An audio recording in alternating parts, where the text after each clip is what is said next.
when we put a co-op through the interview process, it's not just whether or not they check off all these boxes. It's whether or not we can see them at CMTA long term, because that is the ultimate goal. We want to make sure that we do keep our turnover ratio low. And I think by having the co-op program, we have been able to do that, because we have employees who have been with CMTA that co-opted with us 20 years ago and they're still here.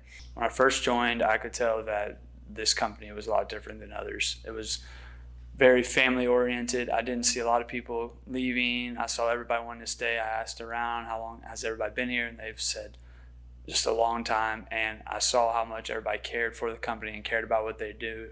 And it made me jump in that much harder, wanting to be here and stay here. If you talk to people around the office, I would say more than half of the people who work here full time have once co-opted here as a student. If you look at even people who are principals now, they have all co-opted here at one point.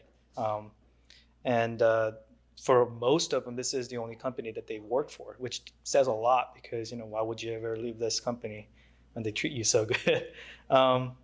Another thing to mention is that I got hired before I even graduated. So that goes to show, they're not just looking for that degree to hire people. As long as you're willing to, work hard and show that you can, put out work. My production as a co-op, as an intern, actually meant something. It was, a defining factor into growing me into the engineer I am today. You get back from your first rotation of co-op and everybody, all of the engineering students are like, well, what did you do? And they were like, oh, well, I was on an assembly line, or I just, soldered pieces to a circuit board. And I was like, I actually got to design facilities. It was really, really rewarding to come out to the job site after one of the facilities that I helped design a renovation for had already been constructed. I mean, to me, that kind of was heartwarming, and it was like, I want to do that for the rest of my life. That's where I'm meant to be. I had a lot of interaction with clients. I was able to attend a ton of meetings, which I found extremely helpful in my betterment as an engineer and got me to where I am today. I basically drew floor plans in AutoCAD and actually developed them, and even got the chance to go out to the field and see some of my designs be put into work. So that was really cool. On my third rotation, I was actually able to go out to the site on some of the projects that I had designed on my first rotation.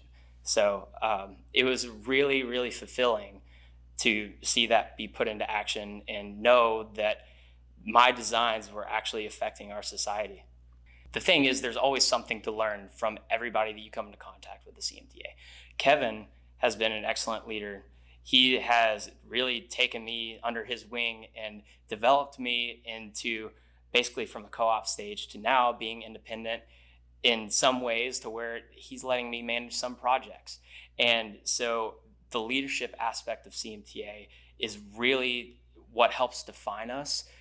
There are leaders not only in the people that have it in their job title, but there's also leaders that you'll find even on levels that I'm at. And so it's really great to be a part of an organization that has that leadership value.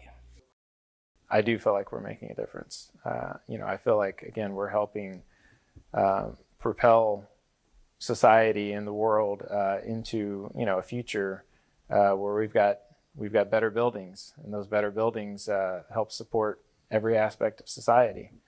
So I feel like we're really making a difference. As far as our success, I think we can do things that not a lot of other engineers can do, but I think we also do it very efficiently, very intelligently. We're not a spreadsheet-driven organization when we don't need to be. And, other than that, it's a lot of hard work. When you combine those three things together, I think, success is inevitable.